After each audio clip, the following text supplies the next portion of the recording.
Hello everyone! Another day, another vlog. So tara guys, samahan niyo ako sa aking mini vlog for today. For today's video at kahapon pa nga itong video ito at ngayon nga lang ako nakapag voice over. So ako nga nandito sa aming garahe para nga ako ay magpa-araw.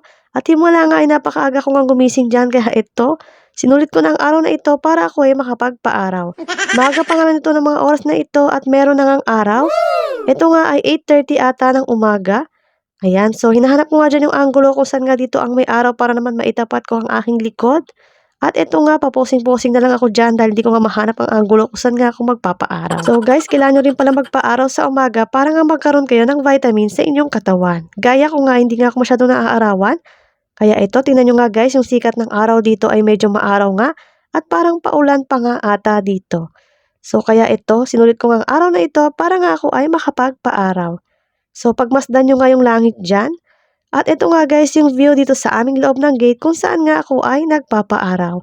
At ito nga guys, kasama ko rin si Horton para tumambay at magpaaraw na din. Thank you for watching. See you again in my next mini vlog!